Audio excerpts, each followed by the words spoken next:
Okay. So next point जो आपला आहे तो इथं आपण एक्सप्लेन करू, त्यानंतर पुढे जाऊ. Analytical method to determine beat frequency. कोणता पॉईंट आपला? Analytical method to determine beat frequency. So आता बीट फ्रिक्वेन्सी म्हणजे काय? Consider two sound waves. समजा दोन साऊंड वेव्स आहेत, they are superimpose or interfering with each other. So here consider two sound waves. They are superimposed or interfering with each other, having same amplitude but slightly different frequencies. त्यांचा amplitude same आहे, मात्र त्यांची frequencies थोडेसे different आहेत. They are interfering with each other. So there are two displacements disaster. So displacements due to each wave at any instant of time is given as y1 is equal to a sin 2 pi n1t minus x upon lambda. G equation आपल्याला माहिती आहे. दुसऱ्याचं असणारं displacement y2 is equal to a sin into bracket 2 pi into n2t minus x upon lambda 2. हे आपलं दुसरं डिस्प्लेसमेंटचं equation झालं. So let us assume for simplicity that listener is at stationary. असं आपण समजू की लिसनर हा कसा असेल? स्टेशनरी असेल. So x is equal to 0. So for y1 is equal to a sin 2 pi, x ची किंमत 0 झाली तर राहिला फक्त n1t and y2 is equal to a sin 2 pi काय राहिलं n2t. So according to principle of superposition of waves, आता इथं आपण प्रिन्सिपल ऑफ सुपरपोजिशन ऑफ वेव्सचा वापर केला तर काय लिहू शकतो बघा? y is equal to y1 plus y2. So y is equal to, what is value of y1? y1 ची व्हॅल्यू काय आहे? a sin 2 pi n1t plus y2 ची व्हॅल्यू काय आहे बघा? a sin 2 pi n2t. और y is equal to a plus a, that is बघा formula आपला आहे sin c plus sin d. sin c plus sin d म्हणजे 2 into sin of cos, 2 into sin of c plus d divided by 2 into cos of c minus d divided by 2. याच्यानुसार y is equal to 2a sin of 2 pi n1t plus 2 pi n2t divided by 2 into cos of 2 pi n1t plus minus 2 pi n2t divided by 2. गरम पाणी जरा प्यायला ठेवायचं. So पुढं आपण काय केलं बघा? So by using this formula, जे आपण ऑलरेडी आत्ता बोललेलो होतो, गरम पाणी प्यायला ठेवतो. सो कोणता फॉर्म्युला आपण वापरणार बघा? So by using this formula sin c plus sin d, okay, sin c plus sin d is equal to 2 into sin of c plus d divided by 2 into cos of c minus d divided by 2. आपला formula आपण वापरला. So y is equal to काय होणार बघा मग equation? y is equal to याच्यानुसार 2a sin 2 पाय common घेतला, t कॉमन घेतला. सो 2 पाय कॉमन घेतला, काय झालं बघा? याच्यामध्ये 2 पाय कॉमन घेतला, आतमध्ये राहणार काय? n1 plus n2 divided by 2 into t into cos of again 2 पाय आणि t कॉमन घेतलं, n1 minus n2 divided by 2. 2 पाय इकडे कॉमन आहे, इकडे t कॉमन आहे. So here we again rearranging the above equations. समजा ही इक्वेशन आपण रिअरेंज केले. सो वी गेट काय भेटणार बघा? y इज इक्वल टू, मी हे आधी हे ट्वाइस आहे असं लिहितोय, इंटू कॉस ऑफ ही टर्म ॲज इट इज लिहिली into sine of 2 pi n1 plus n2 divided by 2 into t. So substituting 2a cos of 2 pi n1 minus n2 divided by 2 into t is equal to capital A. समजा जसं आपण याच्या आधी पण बघलेलं होतं equation formula बघत असताना. So याला आपण अँप्लिट्यूड म्हटलं आणि n1 plus n2 divided by 2 ला काय म्हटलं आपण? अवरेज किंवा नुसतं n म्हटलं.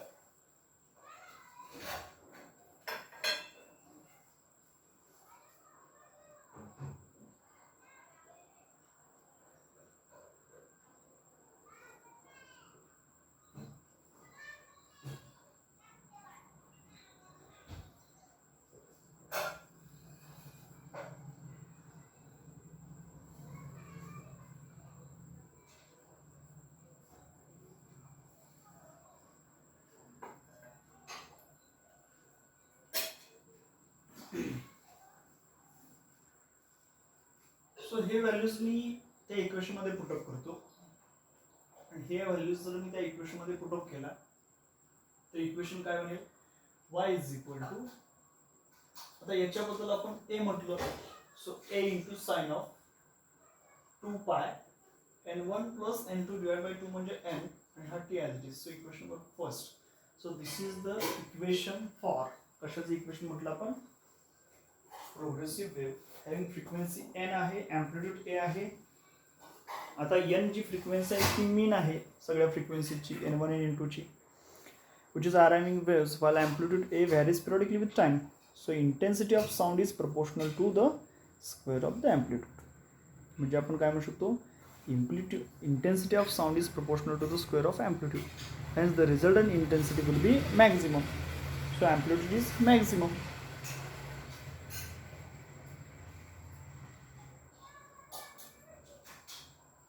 So त्या ठिकाणचं त्याचं असणारे amplitude काय झालं मॅक्झिमम झालं. सो आपण वॅक्सिंग साठी म्हटलं so a is equal two plus minus 2a म्हणजे काय घेणार बघा आपण a ची व्हॅल्यू जी आहे ती लिहितो twice a cos of 2 pi n1 minus n2 divided by 2 into t is equal to capital A plus minus 2a. So cos of हे आहेच लिहिलं हे इकडे घेतलं तर प्लस मायनस 1 होईल. सो cos परत पलीकडे गेला तर plus minus 1 cos inverse of so 2 पाय cos इकडे गेला तर काय होणार आहे प्लस मायनस 1 म्हणजेच काय राहणार बघा 2 pi into n1 minus n2 divide by 2 into t is equal to 0 असेल 2 पाय असेल 3 पाय असेल म्हणजे ह्याचा अर्थ cos 0 ची व्हॅल्यू 1 येते ना cos 2 पाय ची व्हॅल्यू 1 येते मायनस 1 येते cos 3 पाय ची व्हॅल्यू परत प्लस 1 येते अँड सो ऑन. सो आपण याच्यानुसार आता t ची व्हॅल्यू लिहू. ओके सो देअरफॉर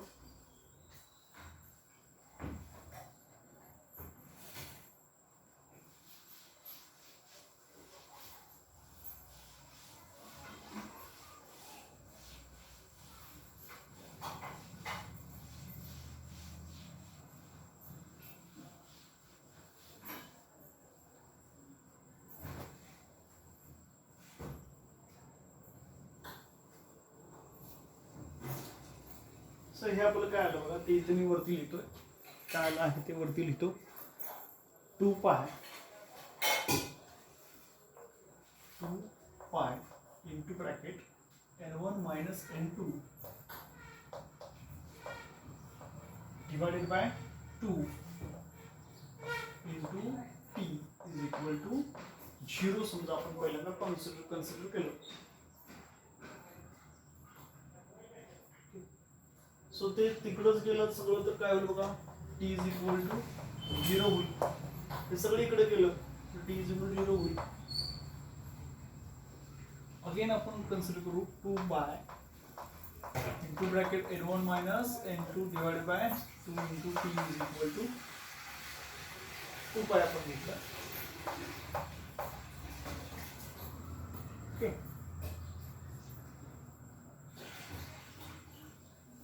इथे पाय असं राहिलं आपला पाय 2 पाय 3 पाय. सो पाय घेतला आपण तर काय लिहू शकतो बघा या पायला हा पाय काय होईल कॅन्सल करून केलं तर छेदामध्ये जाईल डिनॉमिनेटर मध्ये. So is equal to t is equal to हा 2 आणि हा 2 इथं काय होईल एकमेकाला कॅन्सल होतील. सो इकडे काय बघा 1 आहे डिवाइडेड बाय हा n1 मायनस n2 अंशामध्ये न्यूमरेटर मध्ये आहे इकडे डिनॉमिनेटर मध्ये जाईल. So n1 minus n2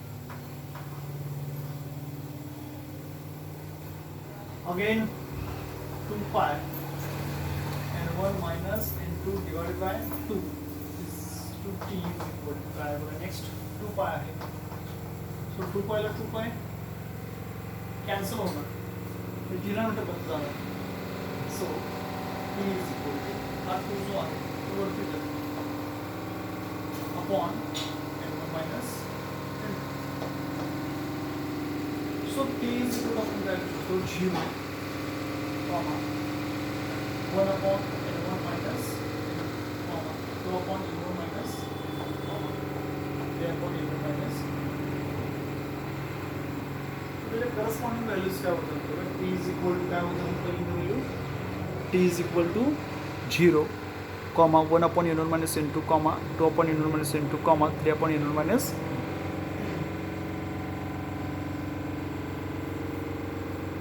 so this the हा टाइम झाला. काय झाला आपला? Time. So this the time interval between two successive maxima of sound is always 1 upon n1 minus n2. आपल्या काय लक्षात आलं? तर दस द टाइम इंटरवल म्हणजे जो काय टाइम इंटरवल आहे, okay. So this the time interval कोण आहे? टी आहे. So this the time interval between two successive maximum of sound. काय म्हटलं? दस द टाइम इंटरवल, कशामधला time interval? The time interval between two successive maximum of sound is always 1 upon n1 minus n2. आणि तो काय आहे बघा? कायम 1 upon n1 minus n2 आहे. Hence the period of beat is, त्यामुळे त्याचं जे असणारं पिरियड ऑफ बीट आहे तो काय बघा? T is to 1 upon n1 minus n2. So number of waxing heard per second is the reciprocal of period of waxing. So frequency of beats is equal to, so मी इथं direct लिहू का? काय म्हटलं बघा? दस द टी जो आहे तो काय आहे? टाइम पिरियड आहे. Thus the time interval between two successive maximum of sound is always 1 upon n1 minus n2.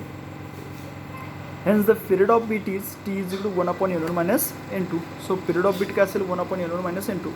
So number of waxing heard per second is the reciprocal of period of waxing. So frequency of beats is equal to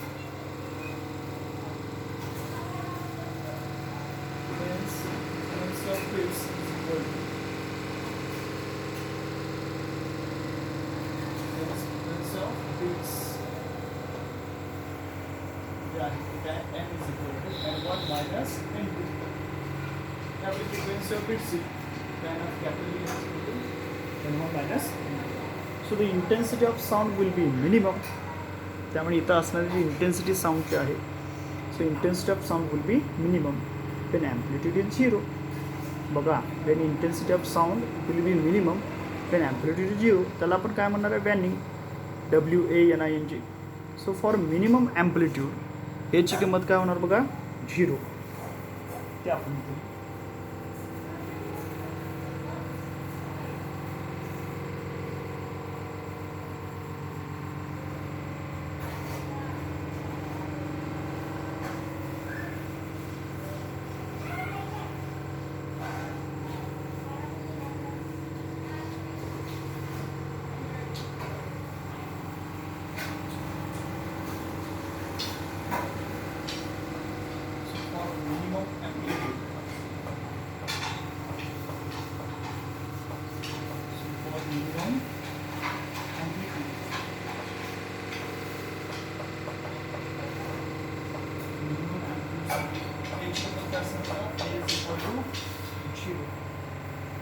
therefore 2a cos of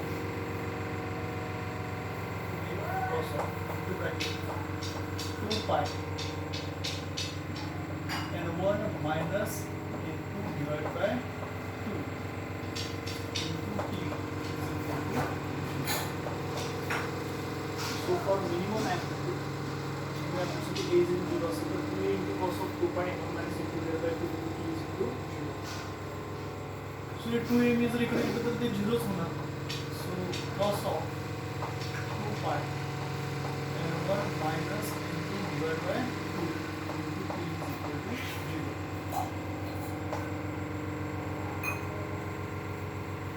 So again आपण cos पलीकडे घेतला तर काय होईल बघा? हे राहणार 2 pi n1 minus n2 divided by 2 into t is equal to. आता cos जर इकडे घेतला तर काय होईल? त्याचा छेदात जाईल. छेदात जायला म्हणजे cos inverse. So cos inverse of 0. cos inverse of 0 म्हणजे काय असतं? pi by 2, 3 pi by 2, 5 pi by 2 and so on. cos inverse of 0 म्हणजे काय असतं? cos 90 0 असतं. cos 3 pi by 2 cos 270 असतं 540. तर ते काय असतं? 0 असतं. So therefore again we will solve it. So t ची व्हॅल्यू आपण सॉल्व केली. 2 pi n1 minus n2 divided by 2 is equal to, पहिल्यांदा समजा आपण काय घेऊ? π/2 घेतलं. काय घेतलं आपण? π/2 घेतलं. तर काय येईल बघा, पायला पाय कॅन्सल होईल. त्यानंतर इथं काय बघा, हा 2 ला हा 2 कॅन्सल होईल. So t is equal to हा 2 तसाच हा अंशाच्या छेदामध्ये जाईल n1 minus n2. So t is equal to 1/2 into n1 minus n2 आपला काय राहील, फॉर्म्युला राहणार आहे.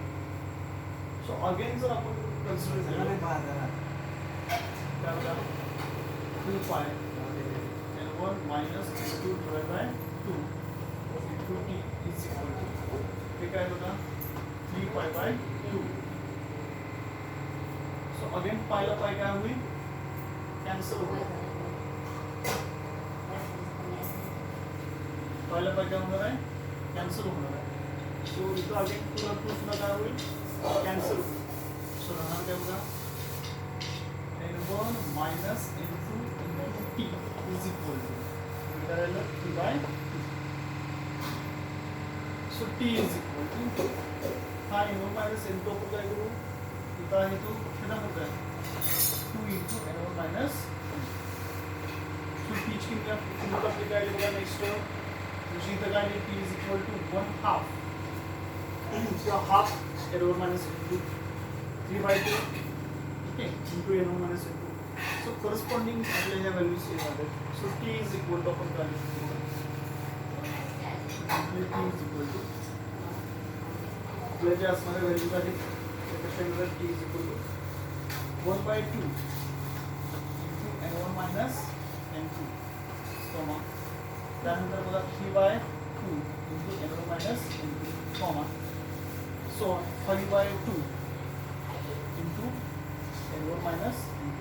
सो या पद्धतीने आपल्या व्हॅल्यूज काय होत जाणार आहेत, वाढत जाणार आहेत. So therefore time interval between two successive minima, okay, so time interval between two successive minima is also 1/n1 minus n2 which is expected. हे सुद्धा सेम आलं. So superposition of two harmonic waves of nearly equal frequencies resulting in the formation of bits. Okay, त्याच्याबद्दल आता इथं आपण बोलू. So इथं सुद्धा बीट फ्रिक्वेन्सी जी आपली आहे ती काय येणार आहे, सेमच येणार आहे. आणि ती काय येईल बघा, capital N is equal to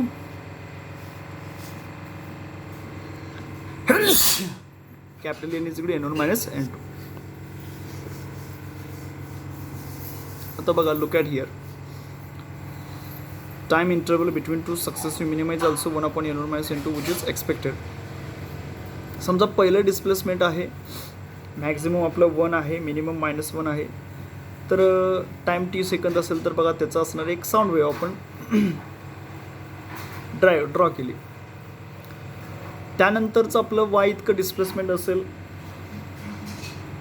आणि त्यानंतर त्याचं पण आपण डिस्प्लेसमेंट घेतलं, ते पण आपण इथं प्लॉट केलं diagram.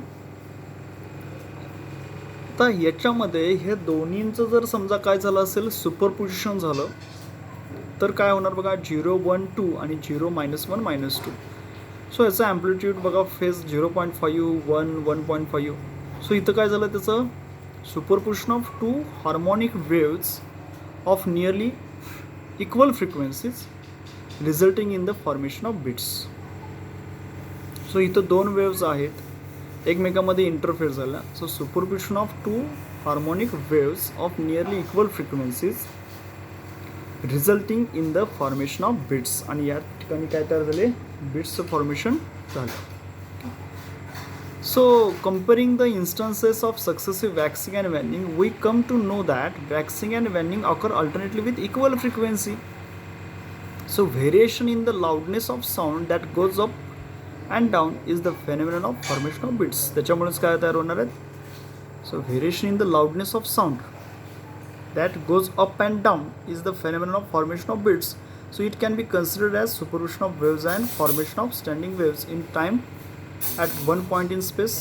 So there are slightly different frequencies. Okay, तर या पद्धतीनं त्याच्यामध्ये काय होणार, वॅक्सिंग आणि बँडिंग तयार होणार आहे. So the two waves are in and out of phase, giving constructive and destructive interference. So interval between two maximum sound intensity is the time period of bits.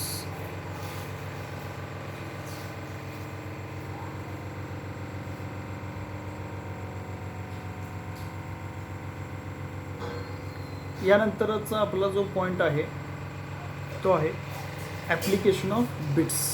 Okay, so next आपला जो असणारा point आहे तो आहे application of bits. तो आपण बघणार आहोत.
नेक्स्ट पॉईंट आहे application of bits.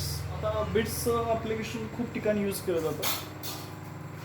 The phenomenon of beats used for matching the frequencies of different musical instruments by artist.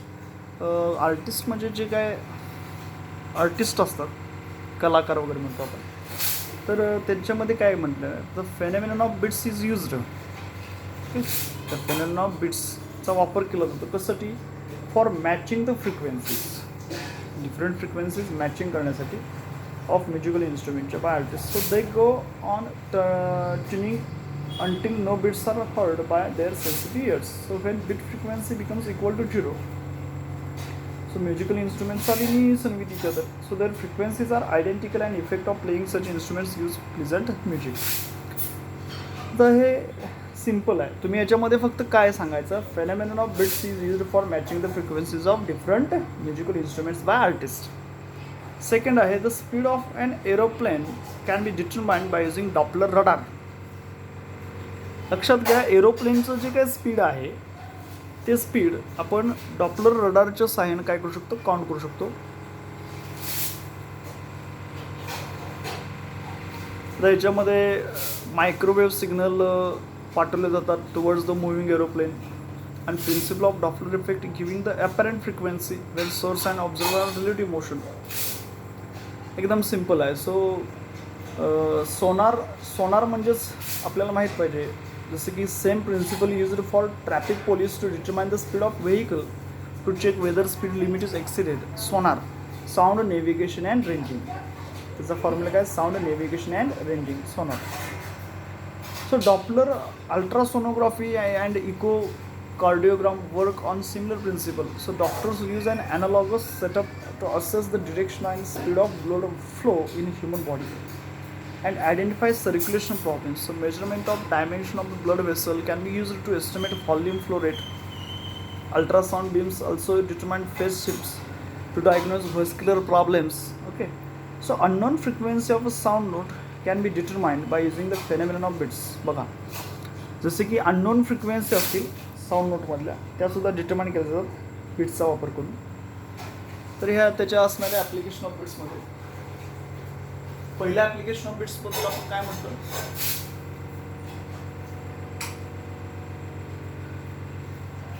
Application of बिट्समध्ये first point, the phenomenon of beats is used for matching the frequency. तर ही जी काय bit frequency जी आहे, तर phenomenon जे bits आहे कशासाठी वापरलं जातं, for matching the frequencies of different musical instruments by artist. Okay, second काय म्हटलं आपण, the speed of an aeroplane can be determined by using Doppler radar. एरोप्लेनचं जे काही स्पीड आहे ते आपण डॉपलर रडारच्या साहाय्याने काय करू शकतो, फाइंड आउट करू शकतो. त्यानंतर असणारं आपलं जे तिसरं ॲप्लिकेशन आहे, unknown frequency of a sound note can be determined by using phenomenon of bits ते आपण फाइंड आउट करू शकतो. त्यानंतर याचे 2 एक्झाम्पल आहेत. हे बघा, आता इथून पुढचा पॉईंट जो आहे 6.10 कॅरेक्टरिस्टिक्स ऑफ साऊंड. तर लक्षात घ्या, आता मी पाहिलेला आहे तर तो सिलेबसमधून काय आहे, पॉईंट कट आहे. कॅरेक्टरिस्टिक्स ऑफ साऊंड त्याच्यामध्ये लाऊडनेस आहे, पिच आहे, क्वालिटी ऑफ टिम्बर आहे. त्यानंतर म्युझिकल इन्स्ट्रुमेंट्स म्हणून नेक्स्ट पॉईंट आहे, तो सुद्धा आपल्या सिलेबसमधून काय केलेला आहे नाही. म्युझिकल इन्स्ट्रुमेंट्समध्ये आता हे बघा, CET JEEला नीटला हे तुम्हाला असू शकतं, त्याचा तुम्ही स्टडी करणं गरजेचं आहे.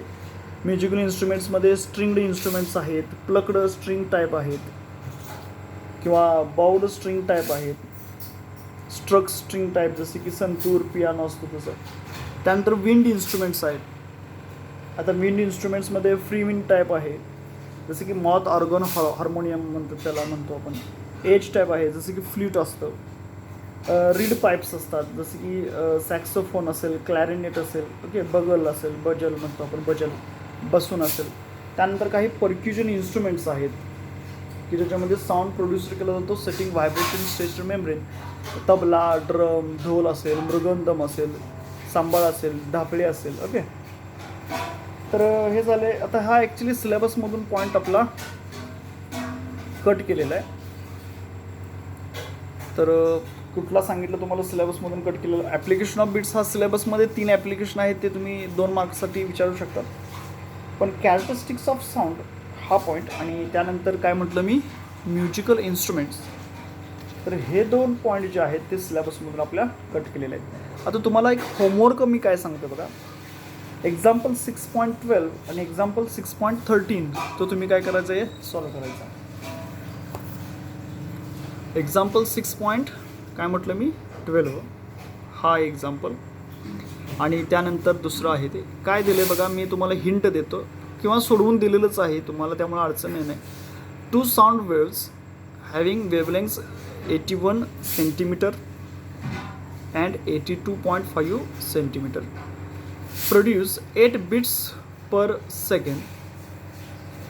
Calculate the speed of sound in air. आता लॅम्डा 1 दिला आहे बघा 81, so 0.81 metre.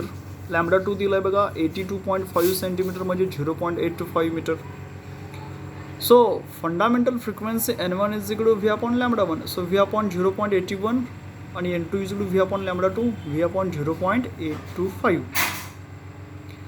Here lambda 1 is less than lambda 2, means lambda 2 greater आहे ना लॅम्डा 1पेक्षा, दिसतं आपल्याला. So N1 is greater than N2 असणार आहे. सो 8 बीट्स प्रोड्युस्ड पर सेकंड. हा बघा, आता इथं आपण बीट फ्रिक्वेन्सीचा वापर केला. हे बघा, हे जनरली तुम्ही माहितीनुसार आपण लिहू शकतो कुठला हा एवढा पॉईंट. आता बीट फ्रिक्वेन्सी दिले, किती दिले बघा, beats 8 beats. So N1 minus N2 is equal to 8.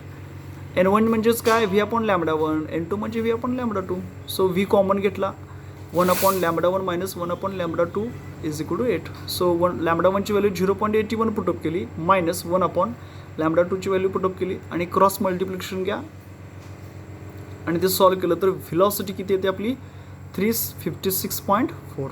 Okay. आता ॲक्च्युली याचं युनिट इथं दिलेलं नाही त्यांनी, हे मीटर पर सेकंड हे तिथे युनिट लिहा तुम्ही. ओके. आता बघा, हे मी जनरली हे फॉर्म्युला माहीत असला की तुम्ही हे सॉल्व करू शकता. बरं ठीक आहे, तुम्ही आता काय करा, एक्झाम्पल 6.13 जे आहे ते तुम्ही सॉल्व करायचं. कुठलं, एक्झाम्पल 6.13. त्याच्यामध्ये पण 2 ट्युनिंग फोक्स हॅव्हिंग फ्रिक्वेन्सीज 320 हर्ट्स आणि 340 हर्ट्स दिलेले आहेत. They are sounded together to produce sound waves. Velocity of sound in air is 326.4 metre per second. आणि म्हटलेलं आहे find the difference in wavelengths of these waves. So N1 दिलं आहे, N2 दिलं आहे, व्हेलॉसिटी दिली आहे. सो फॉर्म्युला आपला V is equal N1 lambda 1 is equal N2 lambda 2. त्याच्यानुसार हे अगेन लॅम्डा 1 मायनस लॅम्डा 2 म्हणजे कन्व्हर्जन केलं, सॉल्व करायचं. सेम इथं पण आपल्याला काय करायचं आहे, सेम आपला फॉर्म्युला आहे तो फक्त यूज करा. वरती फॉर्म्युल्यामध्ये काय होतं, V upon lambda 1 minus V upon lambda 2 is equal to beat frequency. तर इथं काय आहे, V अपॉन बीट फ्रिक्वेन्सी खाली घेतली, V upon N1 minus V upon N2 is equal to lambda 1 minus lambda 2. इथं आपल्याला काय विचारलेलं आहे, डिफरन्स इन वेवलेंथ म्हणजे लॅम्डा 1 मायनस लॅम्डा 2 विचारलेला आहे, तो आपण इथं सॉल्व करायचा. ओके. हे तुम्ही दोन्ही एक्झाम्पल सॉल्व करा आणि मला व्हॉट्सअपला पाठवा.